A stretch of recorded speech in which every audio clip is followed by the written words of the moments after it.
Well, hello, everybody from all across the world. Welcome to No Labels, No Walls Action Monday. Today is May the 24th, 2021. My name is Kevin from Connecticut.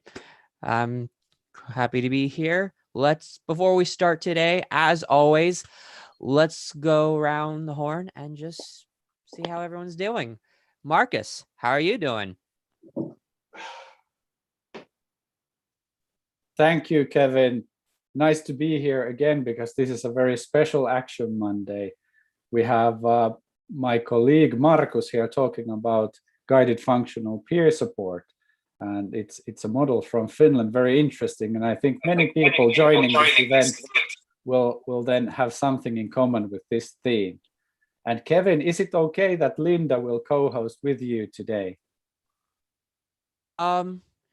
Sure. Linda, welcome from Toronto. How are you doing? Oh, I'm doing great. I'm doing great.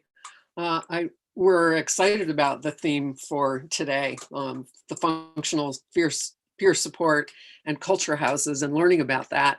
And we're also connected today to the Festival of Debate. And we wondered, Emma, if you could just tell us a little bit about that, and then we'll come around and have everyone say who they are and where they're calling in from. Yeah, of course, Linda, thank you. Hi, everyone. Really nice to be here and welcome to everyone. So yeah, I work for Opus, which is based in Sheffield in England. We're a social enterprise, and this event is part of our Festival of Debate, which is an annual programme that's coordinated by us. Now, it brings people together to share new ideas that can help shape our understanding of the world. And this year's programme, that's Pay What You Feel, to ensure that all the online events that we host and co-host are all free at the point of access. But obviously we rely on donations from audience members to help make that happen. So if anybody's willing to donate anything, if you could please just go to the festivalofdebate.com website to do that. So yeah, without further ado, I'll hand back to Linda so that we can go around and see how everyone is. Thank you. Thank you, Emma.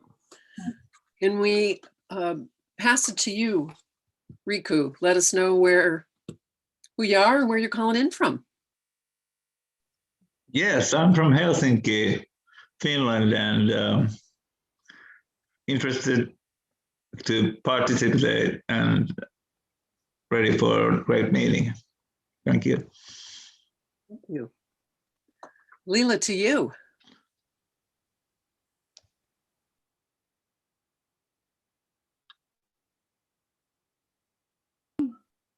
I've just been shopping in a place called Canterbury here in Kent, and yes, and I live in Southeast in UK. Thanks, Leela. Kare. All right, yeah. Hello, everybody. My name is Kare Poutanen. I am a musician, and this is totally new for me, this no labels, no walls thing. I live in Helsinki, and it's just interesting to see everybody like this. I didn't know what to expect, so Thanks to see you here, Kare. Yeah, thanks. Yeah. We're kind of all engaging by just showing up. So welcome. We'll pass it to you, Naomi.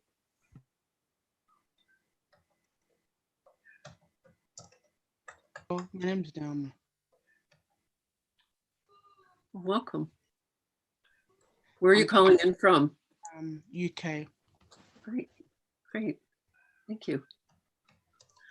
Alistair. Hi everybody, I'm Alistair Minty and I'm in the northeast of Scotland, and it's a real pleasure to be here today. Even though it's quite still wintry weather here, it's brought a bit of light to the day. Thanks, Alistair. Simon and then Michael. Hi, I'm Simon. I'm from Sheffield too, the great city of Sheffield, where Emma is.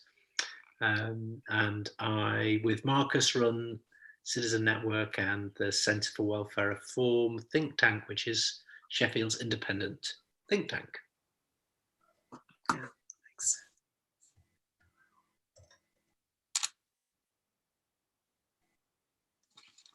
And to you, Michael. Thanks, Simon. All right, I'm here. We are in the same room. So there's Michael Bierman and I'm Eddie Pecorina, and we are with the Strindberg Laboratory. We are here in Los Angeles, sunny Los Angeles this morning, and really excited to be here today. Thank you. Thank you. Neasley, to you.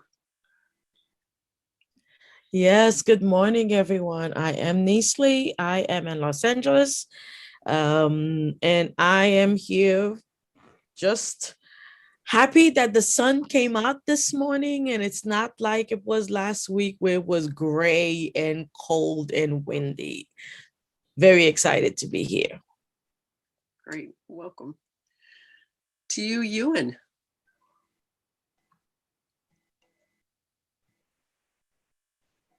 And just grab unmute there, Ewan. That's it. Hear me now? Yeah. Yeah, right. I'm Ewan, and I'm in Aberdeen, and I missed last week, but I've got rain here today. But I'm looking forward to today's conversation because it's something that interests me. So thank you. Terrific. Thank you. And Finn and Jonathan. Hello all. Hello. Hello. So I am Fionn, and this is my dad. I'm Jonathan. Yes. And we're calling from the west coast of Ireland. Yes, we are. Fionn's been very busy this last week and a bit. Yeah. Believe it or not, lobbying the UK government to create a Down Syndrome Act. Fionn's the only trustee on this new Down syndrome charity who happens to reside outside of the UK, but we're learning a lot by lobbying the government there. Yes. Yeah, and we're really happy to be here with you all. Yes. Oh, thank you. Thank you. Do we want to tap in anything else from you, Kevin or Markus, before we turn it over to Markus Raivio? Just really quick. I am Kevin from Connecticut. I am with the organization called Musical Intervention. I will share a link in our chat soon. But of course, I just want to say, everybody, share your information, share your links to your organizations. We'd love to connect with everybody. Let's not stop the action. Let's just keep the momentum going. Yeah, perfect. Thanks, Kevin. And hello, everybody. My name is Markus Raivio from Finland. I'm working at Kukunori, the same place where my colleague and friend Markus is working.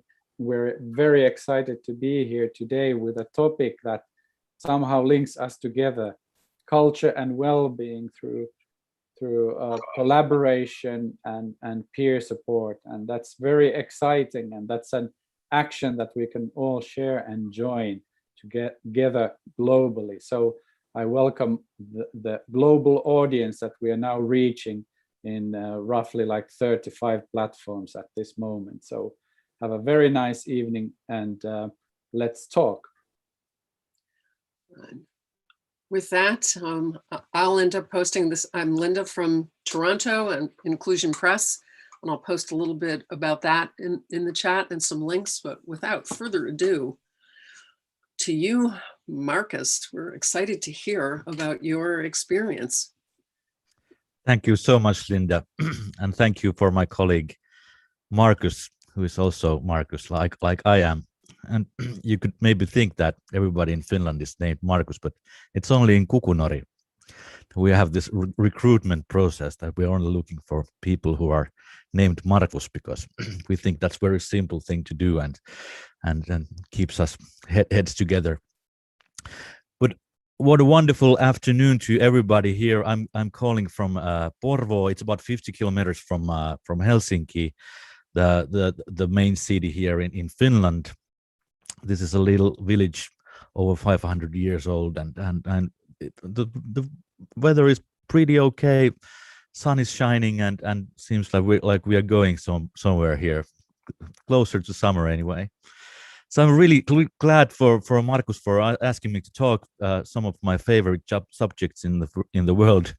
What is called GFP, something that I've been working with over 10 years. But I have to tell you first something about my organization, which is Kukunori, where Markus is also working. I'm the director of Kukunori, the Central Association of Culture and Wellbeing. We are representing 43 member organizations in Finland, associations working with people suffering from mental health issues. And so we are trying to figure out something here. We are trying to figure out something new, and trying to develop new methods and new models, new ways to help people who are in a state that their position in their country is not what it should be. So I have a little bit demo what we're doing, and one of them is called Culture Houses. So I'm going to show you something, and then we can discuss about it. So I have to say I'm also excited to be here because Markus has been telling me so much about many of you guys, and I think I know you already. You know, Kevin, I think I know your boss in Mr. Christopherson in Connecticut, and Simon, I think we have met, you know, I think about 10 years ago in Finland when you were visiting us in Helsinki once. So and there's a lot of my old friends also here, Riku and Kare and Soilikki also working for us in Kukunori. So it's great to see you here. So Culture House is something that it's just a case of something that we are working on.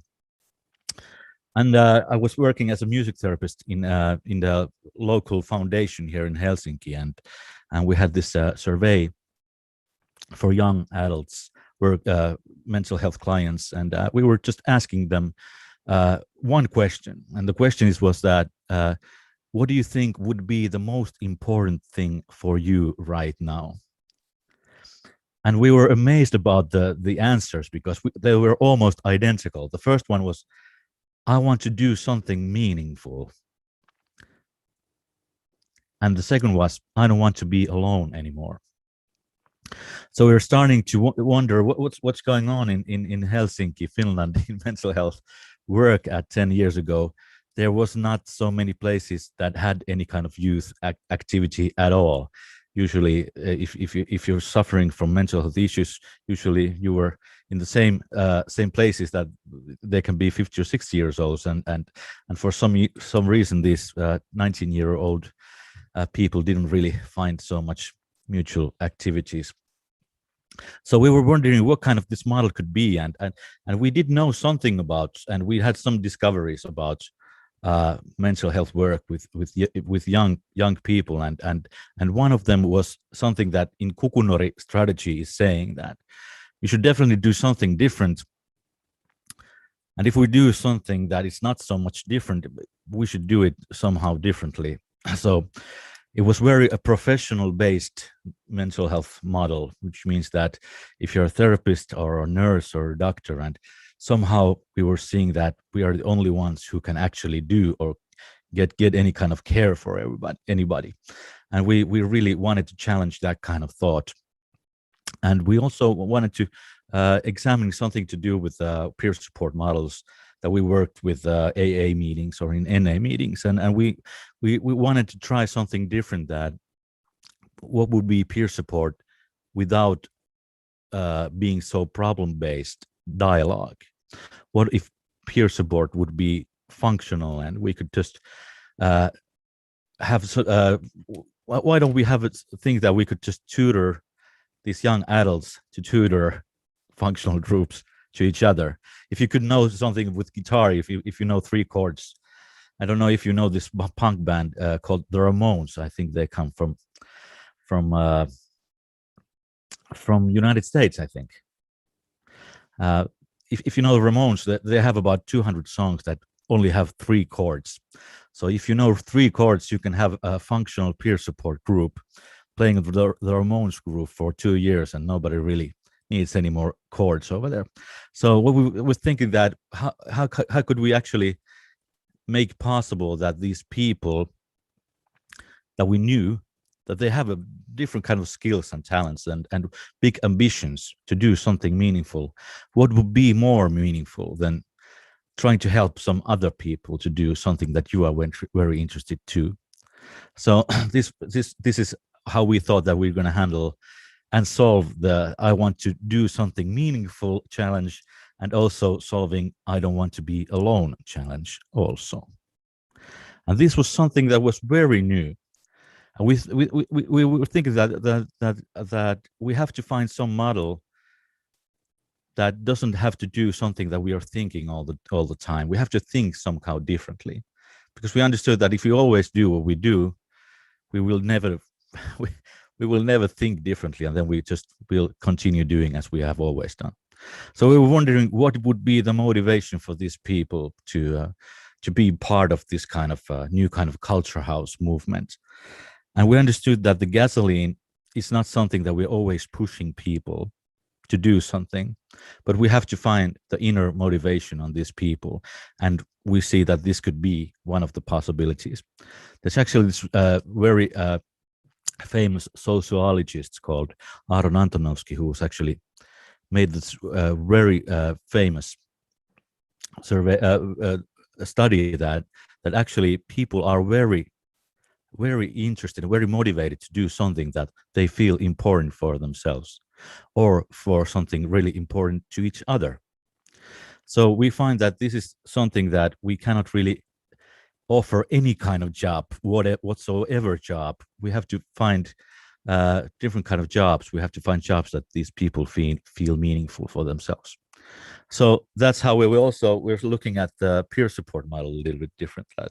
Does it really have to be so problem centered, or could it be something that really concentrates on your skills and very good at? So we were thinking that peer tutoring could go through functionality, not just so much about talking, but more of doing. I was with my wife, and we had my small daughter just at the same time that we are actually doing these experiments and developing this model, and we went to the park with my wife and our little infant child, and I saw that there was about 4 or 5 moms with children in the carriages, and I understood right away that this is a peer support group for sure. But for some reason, nobody talked about a problem, that nobody showed in their hands. Do you have this kind of problem also?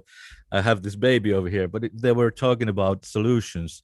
Where can you find the best things to do? Where's the best doctors? Where's the best nurses? And how can we manage? I'm sure they were talking about not getting enough sleep also. But I could totally see that the peer tutor thing in that group was something different that I was thinking about what peer tutoring is. So we would like to have a community where everybody learns. That's something that's very interesting also, to see that if you're peer tutoring a group or teaching someone some kind of new skills, it doesn't matter what it is. It can be a magic trick or a joke, but something happens and everybody learns in that kind of interaction. So that's why we want to make a co-production idea of the culture house. So we just built we got some funding, actually a lot of funding, €500,000 for that kind of experience. And then we just trying to make different kind of changes. And the first thing we understood that we shouldn't make anything without these people. So we didn't even get any kind of chairs or anything. There was just empty room. And then we just get about 8 to 10 people to be peer tutors, and then we're just starting to handle our apartment to that point that we could actually work. And we saw that there's a lot of advantages for this kind of triangle model. That there's these young adults who are peer support leaders or peer support tutors, and then these people young people suffering from mental health issues, and then there's also our personnel, which role we were at. So everybody was actually helping each other on these three, and we had a lot of knowledge, a lot of we learned a lot from each other, all three of us. And it didn't really took very long time.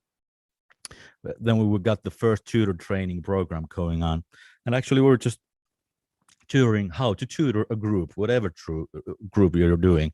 It could be a painting group, or it can be theater, or it can be a walking group where you just go for a walk with 4 of your friends. And what kind of things you could consider here, and how can you maybe think about how to make everybody feel safe, and how would you like to get the time management going right? And it was very practical kind of thing. We have this saying that like the Elvis song, that little less conversation and little more action will be our motto over here. And also we got a very good cooperation with the local youth centers. They actually daytime they were empty, there was nobody there, so we actually make these activities over there. And same time, that's actually our first culture house over there at the bottom left. That's called Culture House Elvis in Kalasatpan. That was 2009. And we got a little different kind of collaborations with different kind of people, like the recording studios and all the things that where you can pay anything. Actually, youth centers has a lot of facilitation, and there's a lot of resources that it's not very used at the daytime. So what's happening in Finland in that time, we should see that there's a lot of mental disorders was the main cause of disability pensions in Finland. And there was a lot of people, just 18, 19-year-old and already having the disability pension for the rest of their lives. And we really thought that this is not the way it should go. And there is so much things to do before that kind of decisions. So after 1 year, we got a little bit estimations about how did these people change, what kind of change was in their behavior or actually in their well-being, and we were quite amazed about these numbers, that what happened to these people. Definitely the people also who were the peer tutors, but also people who were on those groups, and we could see that it took a while that there was about 25 functional groups going on in 1 week, and 95% of them was not facilitated by us professionals. It was very self-organized organization. So this is something that we were quite amazed that the first year gave us a lot of results that we were looking for. And this was like the first time in Helsinki or in Finland that young adults had this kind of results. Also, the alcohol and drug usage was decreased a lot, and that was something that the founders was very interested about, of course. But I think there was a lot of different kind of aspects of this kind of model. One of this is that there can be a lot of volume in that you need about 2 or 3 people working there, and you can have these young clients. Like we had about 150, I think, in some point in Elvis. So after the first year, I think 72 young mental health clients with various diagnoses in Elvis. After the first year, 21 of them applied for school and work, which was, I think, was a very major result also. So what happened after this? Well, we got a good results in 2012. This funder called Money Slot Association. It's a different story. It's a very strange kind of monopoly of funding things, but they were very excited about this model and said, can we fund something different? Can you take this somewhere else than in Helsinki? I think Helsinki is the lowest point over there. Can you try it somewhere else? So we got a little bit funding to go somewhere else. It was funny that when you went to Lohja, which is a small country, about 100 kilometers from Helsinki, they weren't such interested in music. They were very interested in dogs, and everything was about taking care of dogs and dog parks and dog movements and dog walks. So it doesn't really mind what the subject is. the main thing was that I want to do something meaningful and I don't want to be alone anymore. So when we go, when we went to more on the north, people were very excited about the cars. They were just, pumping cars and making them, different kind of cars. Everything goes about cars. So different kind of aspects on that. But what was very important that we got it very well scaled in Finland. So in this point where we are right now, 2020, we have about 13 culture houses in Finland and one in Sweden also. And there's also a lot of discussion right now and a lot of projects thinking about California and Italy also. So I think we're going to conquer the world with this very simple idea that these people can do something together, which could sound a little bit strange. So I think this is something that I can actually leave and talk to you about, because I know that here with us is also people who were one of the first peer tutors in Elvis, so we can have a discussion about this. But I think these are the words that we are really concentrating on, and seeing that it should have something to do with functionality and work, something to do with learning. Solution focus is very important, and co-production. But also thinking about the community and experimental learning is something that I think we are doing right now. I think this is the same model that we are here. One of the time we can have a presentation and say something that is very important for me and very meaningful for me. And that's why I'm not alone with you right now. So thank you so much for your interest, and looking forward to discuss about this. Thank you so much.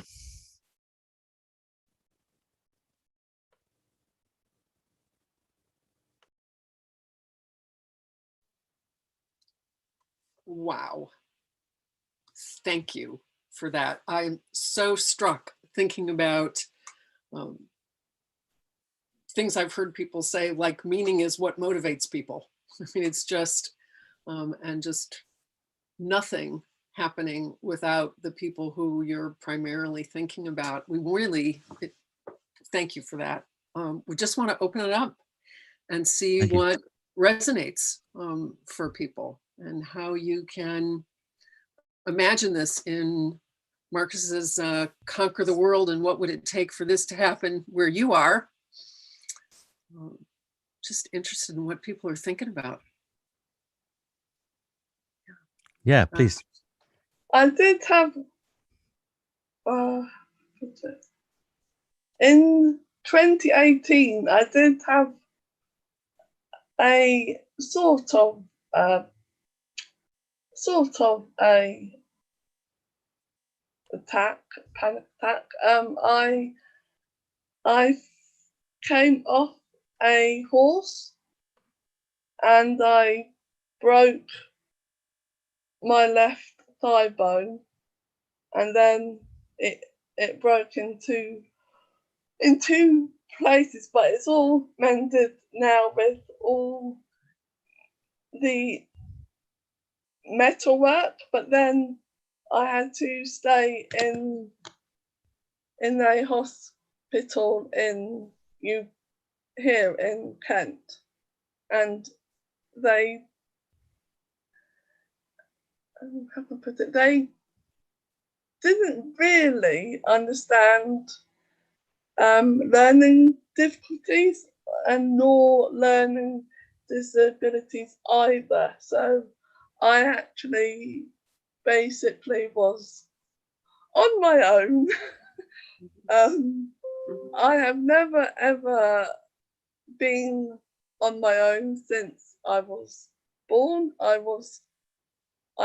had my mother always with me ever since I was a child.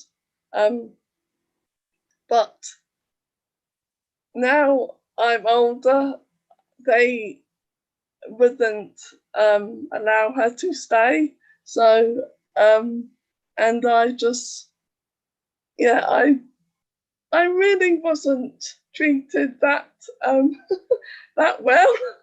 So I only spent a week in there, so thank Lord I got out of there quickly as possible. Thank you. Yeah, so thank you. yeah, hospitals don't really understand people really in the UK.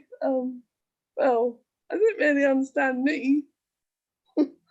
So Thank you, Leila. Can I answer this one? yeah. Thank you, Leila, so much for that, for telling. That's very bravely to say that you are very open with us. But I think is the difference between what we would call a recovery approach would be that when you are in the hospital, they're trying to make some kind of operation to cure you, and then there's some kind of physical therapist who's trying to rehabilitate you. But all you think is that when can I go out and live my life? When can I do something that I really care about?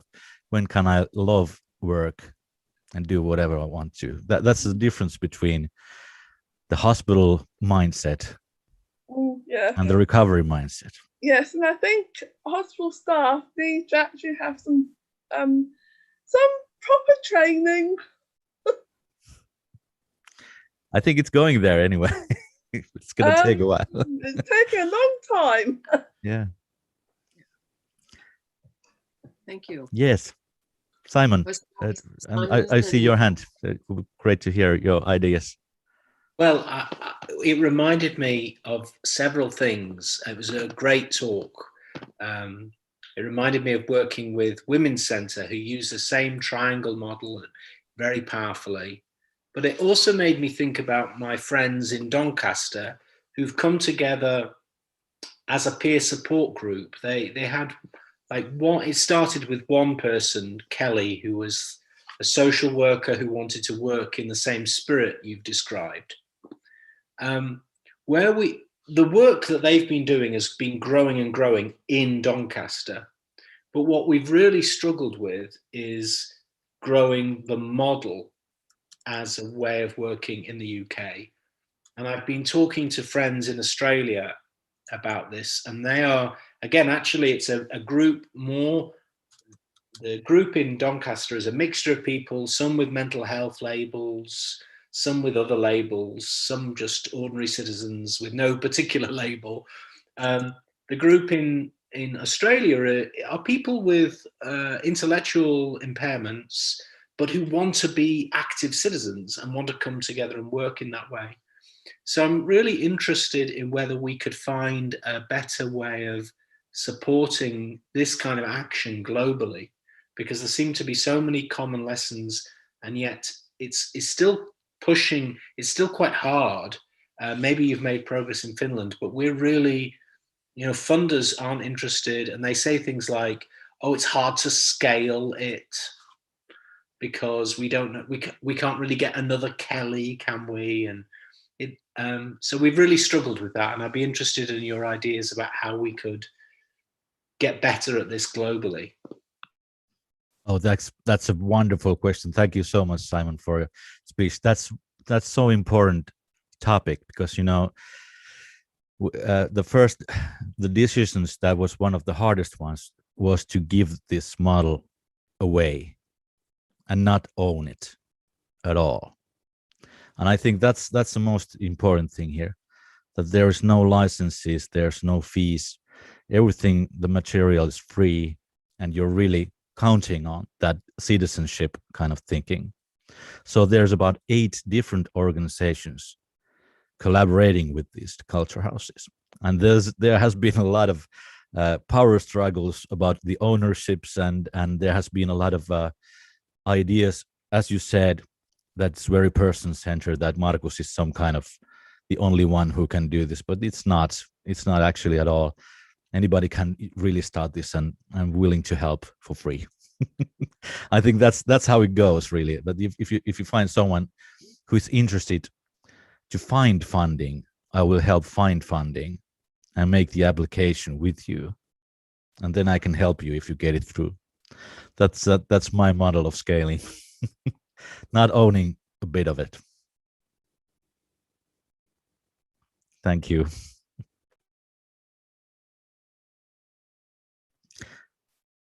But I would love to really know more about this Doncaster. I have to find out what's going on over there differently. Yes.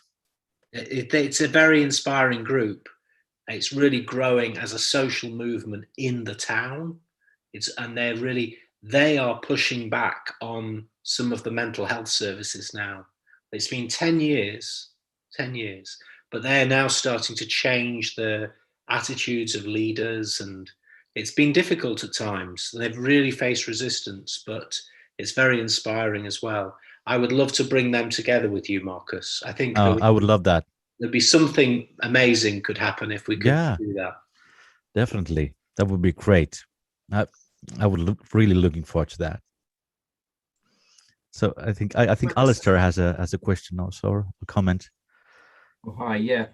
So I was just there's a group that I've been doing some work with.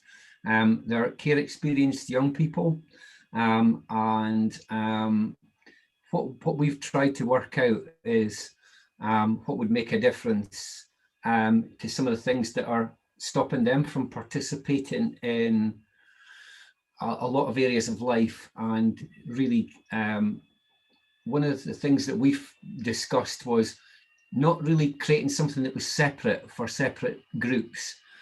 So what we've done is we're at the early stages of trying to create a kind of a social peer network for across Scotland. Particularly, we're coming out of coronavirus. Lots of people have anxiety about traveling to places. Will it be safe? How do I get there? All these kind of things. A lot of people don't have the support and services to necessarily have somebody to go with them. So we're trying to say, if you're going from a place where you've got a network, where you've got people, and you're maybe going to somewhere else, how could we, in the least complicated way possible, connect you to other people and help you to expand and grow your confidence to try going to new places to support one another? So I think there's a lot of stuff that we could maybe connect up on. We're very much in the early days because we've been helping the young people to come up with it. It's not just, here's a model, go and tell us if you like it. They've been saying, does this feel safe? Does this feel okay? But like I say, not just for one group, but for everybody. So it'd be quite interesting to kind of think about maybe how some of that fits in with some of the stuff that you're doing, how we can create structures that don't duplicate, but just help people to grow those opportunities. Oh, thank you so much, Alistair. And I have to say that I have a good things going in Scotland also about GFP. I think Frank Riley from Scottish Recovery Network is very interested about making applications to Scotland, and also Barnados, I think, childcare thing. That I've been lecturing there a couple of times, and they're very interested about this model. How could they? I think one of the things is crucial about this inclusion idea, that we always have to offer something more for some kind of target group, mental health clients, or this, or disability, or whatever. But I think that's the hardest part, is to go from beyond those borders. So what we're thinking right now in Kukunori is that maybe we can make an application to another environment. Let's say like in prisons now, we're trying to tutor prisoners in prisons, to tutor groups to each other, make the culture houses. I think we're going to have a couple of first culture houses in state prisons in Finland now. And that's one of our applications, to see that maybe these people can combine later on. And as my fellow here, Markus, we're working with culture houses in schools.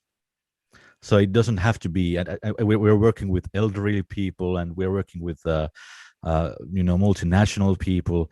So maybe there will be a day then it can be only culture houses. It doesn't have to be for that target group. And that would be my biggest dream, to have that kind of inclusion happening, that we shouldn't have to make that kind of borders anymore. Yeah. I think that's a very long way to go from there. But I think this is one of the ways to do it, just to make an application to another environment. And sooner or later, there's going to be enough environments to combine somehow. Thanks. Thank you.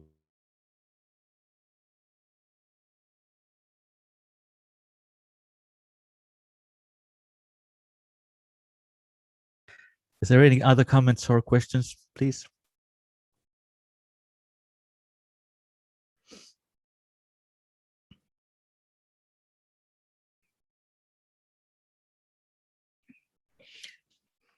Mary? Mary, Well, I neat. think was or Okay. All right. I just wanted to say thanks so much. And we had a fantastic opportunity and pleasure to collaborate with Kukunori, and both Markus is in Finland when we were creating the festival. So we learned so much from you.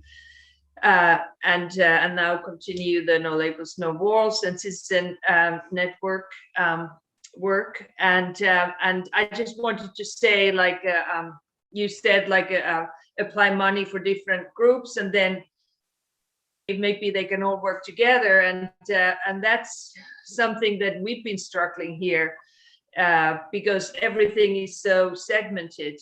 And we also want to bring all the people together without, you know, labeling like who belongs to what group. And I think to get, well, you can do that, but to get money, it's really, really hard. So maybe what you said is to apply money, little money for each group, and then, you know, combine them.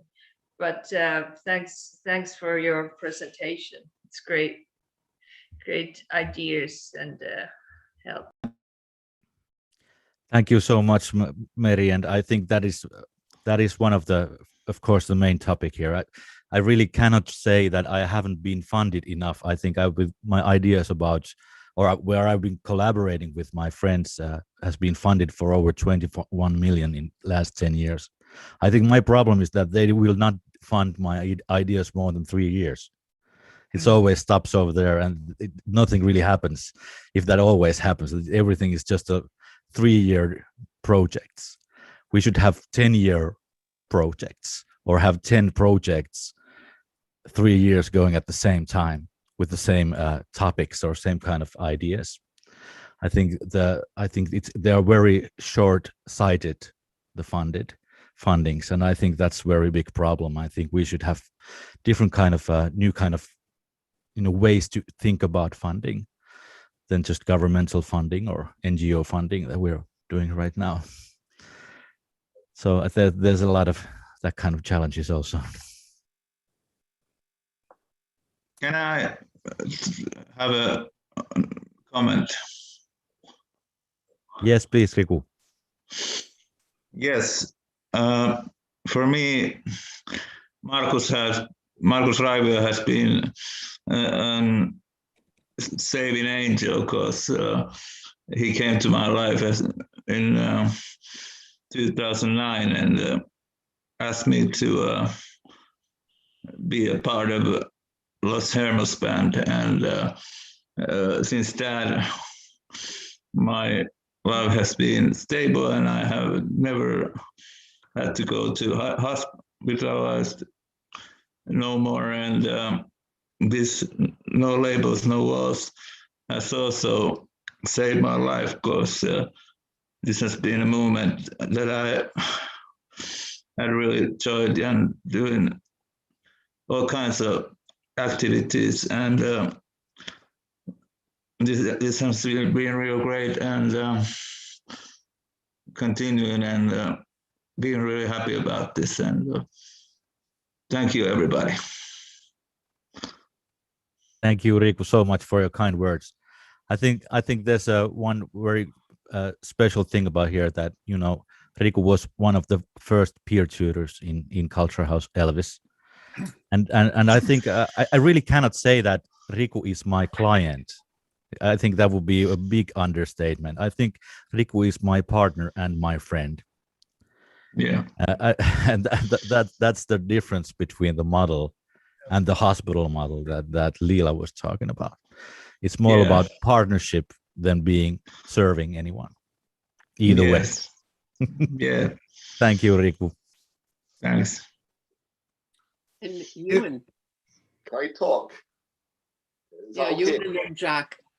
Okay. What I wanted to know was, I think you mentioned talking about drugs earlier on, And what I want to know is, have you been able to take people who have problem and support them, so when they leave, if they leave, they've actually been a benefit to the community? So for example, if someone, I don't know if you deal with prison as well, but if someone's got drugs and then you can support them and that gets them off the drugs, then that makes them employable in the community maybe, and then you're benefiting, you're giving value to the government or whatever, and so in that way you're supporting. And also, do you actually get real results? Basically, if it wasn't for you, people would be going other places that you might not want to go, right? Oh, that's me. I think you tell me if I've asked that question. Oh, thank you, everyone. That's very good. That's a very good statement. I think that all the people that I think that there's actually a very good discussion about this. We have made the decision that once you are in Culture House, you really never have to leave. You can always come back. After 10 years or 20 years, you're always welcome back. So I think that's very important part of it, that it's something that it doesn't close doors when we see that there has been some kind of results and now you're good tax-paying citizen and never come back. It shouldn't go like that, because I think our life is a path, and it's very personal journey for every one of us, and there's always different kind of turns. So I don't think we have to go to that point ever, that we have to value people by some kind of utility values.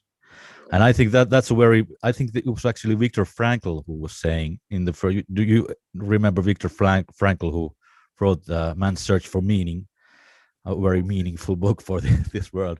And one of this statement was actually that utility is not a value over there. So that's not what he meant with meaning, that we should be somehow good citizens. We just have to be citizens, and that's enough to find meaningful things. Thank you, Yuan. I hope I answered your question somehow. Thank you for asking. Thank you. I think it'd be great if Ewan were the new minister in charge of policy and funding allocation. I think you got the right ideas, which is one of the things I want to just talk a little bit. First of all, congratulations, Markus, on this work. It's very close to my heart because I did this starting almost 40 years ago now. We ran programs, they were job placement programs for ex-offenders by ex-offenders. And street literacy, which was street involved youth working with street involved youth. And that included bag ladies, people using drugs, the whole spectrum. But it was frighteningly successful. The funding of it was a bloody nightmare because it was way outside the box. But on the street with people, it was enormously successful for the very reasons you're talking about. People want to do something meaningful, and they want to be engaged, and they don't want to be alone. And they did that in staggering numbers. But this is where we get back to the funding issue. It was too successful. It requires support. It requires money to back the infrastructures. And the school system was threatened, gave us $1 over the years, $1. The provincial government played many, many games and occasionally contributed, but essentially both the federal and provincial systems had very, very large and very, very expensive programs to do the same thing that were complete and utter failures. As a result, we had a lot of people actively engaged in sabotaging the work because it was too threatening to their jobs. And eventually they won. they kill their funding. So I think your strategy, and I think it is that, of spreading this out to many sectors so that it's doesn't have a uni focus is vital, because it is working and it will work, and it can be very, very threatening to mainstream systems. Okay, but congratulations, keep it up. Thank you, Jack, for your words, and I can feel you all the way here to Porvo, you know, because I have found a lot of discussions from what would you call experts, saying that, you know, please, you will not succeed in that. Please don't even start ideas like that. You will only make these people feel more miserable, trying to make them tutor some groups with schizophrenia. And I'm really glad that we actually did prove them wrong. But I'm wondering about this funding thing, that if you really think about this model, it's actually a combination of Boy Scouts and crowdsourcing ideas. And if you go to some kind of a, you know, capitalist kind of world, for crowdsourcing ideas like Airbnb, which is actually there's a lot of similarities over there. There's people who need something, and there's people who want to give something, and you're just combining them together, like, let's say, Uber or Facebook or whatever. How do they get hundreds of millions of dollars for their ideas, and it doesn't really cure the world, does it? So the ideas for some people are different than ideas for some people, even if there are same ideas. And that's something that's really strange in this world, I think. Thank you, Jack, for your speaks. And I think there's also Nisli who raised hand. Nisli. Yes, hi. Thank you Hello. so much. The work that you're doing, absolutely fascinating, and I love it. I've participated in sort of work like that, so I definitely understand the challenge. I have a question and kind of like a comment, I guess. So first question is, do you train sort of the peer supporters on any level? Like, do you do sort of like mental health first aid training for them so they can understand what they're seeing, so they can have better language and have more tools to be able to support the people that they're helping? Or these are people that are willing to help? And Well, thank you, Nestle. So the training program is for 12 weeks, and in some part of Finland, actually 8 weeks. And it really concentrates on tutoring functional groups. And what we have this kind of idea that to be a peer tutor, you don't really have to be a therapist or a nurse, that you really can't, because there's always this you know, trained staff to take care of that kind of parts of these deals.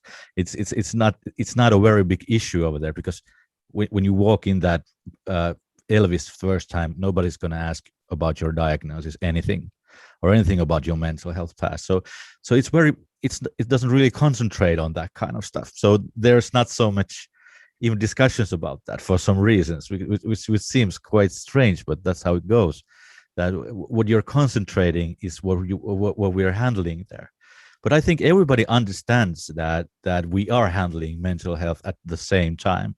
So there is no really, I think if we would train them to somehow approach to find people depression, so I think it wouldn't go to the right right. Right. Well, the reason why that's why I pointed out that particular training, because that particular training has nothing to do with being a therapist or diagnosis or anything like that. The mental health first aid training, all it does is give people proper language and give people tools so that when they see something, they actually know, oh, okay, this person is dealing with this. This is how I can respond. But it's not a diagnosis. It's nothing. It's literally for lay people.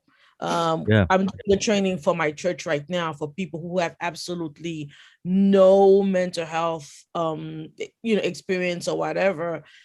But what I like about the training, it's a training that helps people. It kind of like helps break down the wall so people don't call people crazy. You know what I mean? People I have know. these technologies that they use. Myself, I have been going to mental health aid training myself, and I think it's a great for self help and self care also. Yeah, And so exactly. I think it's perfect for that, and that kind of thing would be just great for us anyway, for anyone, for us, for the first place. Definitely, that's a great model also, I think. Yeah. Role The model. other thing I wanted to say is I love what you're doing, and it's interesting because um so in our so within the walls of our church, we're doing the exact same thing, right? The only difference is we're not doing it outside, we're doing it inside. And so now we've been doing it online, just setting up support groups and allowing people to sort of walk with each other um, in whatever space that they're in. So I think one of the ways we were able to, why we do it from the inside is the whole funding issue. Because on the inside, the members are funding it themselves, right? And people are just volunteering their time. So whatever, if it's just someone who's in charge of the cycling group, right? They just do it themselves. Everybody pull together their funds and they go take care of it.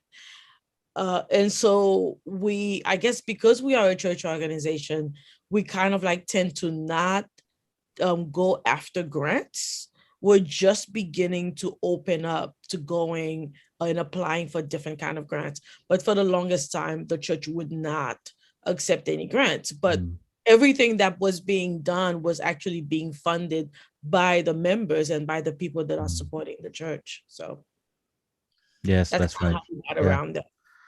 Yes, and I think it's very important for that was one of my only things that I really wanted to save, is that this should be always free for everybody, for those people who are going there. So it doesn't really cost anything in Finland to participate in Culture House. I think that's very important part of this also. So thank you so much for your interest. I really feel that I was in the right place at the right time this evening here in Porvoo. I have to say this was great moment for me, and really great also the feeling that we should continue this kind of movements, and let's be part of the change that we all want, and we all see that it is possible to do. We just have to find mutual grounds to work with it. So I think that we're in a good place over here. Thank you so much, Markus. It was wonderful to meet you and this theme, and let's connect, let's continue this action and bring all Culture House minded people and organizations together. And let's join No Labels, No Walls group on Facebook. Let's post everything that we have on Culture Houses online on social media. And let's continue these Action Mondays, because every Monday is an Action Monday. And next week, we have a very special topic, Citizen Network TV. Can media be a peer group that is global? So we have Tuye, we have Riku, we have Niisli presenting their shows, and a lot of CNTV producers here. So let's connect Culture Houses with community media and make the voices heard around the world. So Linda, now when the hour is finished, you have to choose the next week's host. So who will it be? Yeah. What do you mean, Markus? We've got, let's just see about the host. Does it work? Neasley and I had a direct chat, and you agreed, Neasley, that you would host. Does that work okay to host and still be one of the folks who's presenting? Yeah, Markus?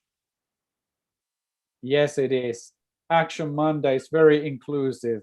We include all types of ways to make it happen. So thank you, Linda, so much. Thank you, Emma from Festival of Debate. And a very nice week to all of you watching this online. Bye-bye. Thank you. Bye. Thank you.